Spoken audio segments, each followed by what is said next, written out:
So I'm waiting for my parsley juice to boil, so I figured I would make some date balls. I'm throwing in some hemp seeds. Some people throw in nuts or coconut into theirs, but I'm going to use some hemp hearts. They're full of omega-6s and omega-3s, so I like to throw them in there.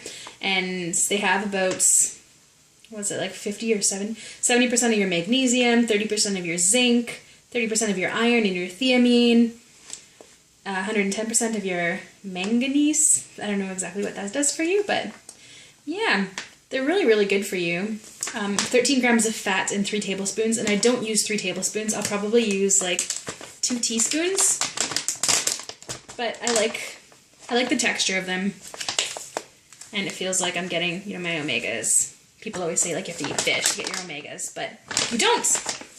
You can eat hemp hearts. So I never really measure my dates. I just kind of throw them in there. And when I get to like the amounts that I like, I stop.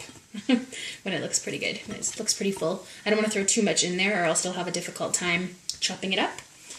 And then I use carob powder. You could probably also use like cacao powder, maybe. I don't know how it would taste. Probably really good. But I like using carob powder. It's just what I'm used to. And I'll throw in like 2 teaspoons. Well, 2 like heaping teaspoons.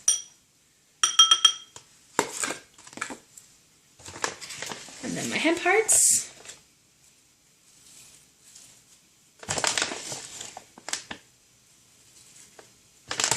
And I usually put like 2 teaspoons of water just to kind of give it a bit more moisture and let it stick together more easily. So. You don't want to put too much water or else it's just way too sticky. Yeah. And then chop that up in the food processor. And if I need more water, I can always add more. So, I might need, actually that's pretty good. I don't need any more water. So 2 teaspoons was enough. And there's probably about 10 to 12 dates in there. I'm going to chop it up a little bit more.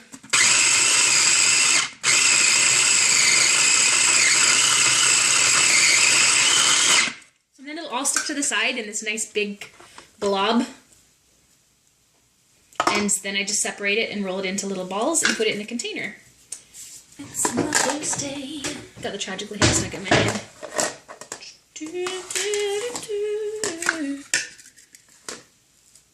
These are such a good snack, and they're so convenient to take with you on the go. You can refrigerate them. Some people freeze them. I've never tried freezing them.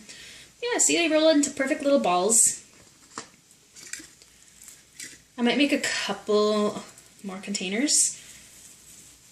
And you have to be careful for pits when you're chewing them. I've been buying these sun dates, which I usually get the big tub, but these were actually cheaper. It was like $2.38 for this tub.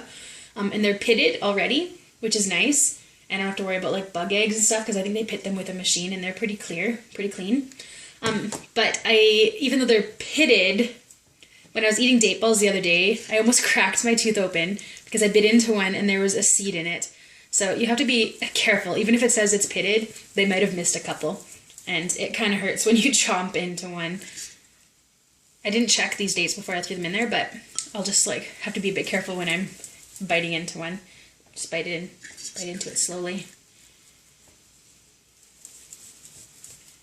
Yeah, so even if you wanted to, you could make it be a little bit higher fat, but you can roll this in coconut, which would be really, it's actually really, really nice.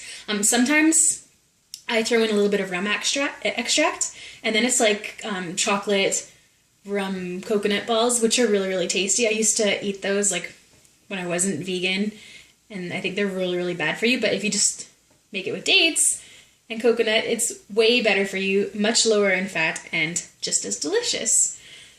Yeah, my hands are a little bit dirty, but those are my date balls. Whoop. But yeah, they're so good. So I'm going to refrigerate those and maybe have them as a late night snack later if I'm watching a movie, or wait till tomorrow and then just put it in my purse and take it with me for after my swim, after my workout. And yeah, that's that. Talk to you guys later.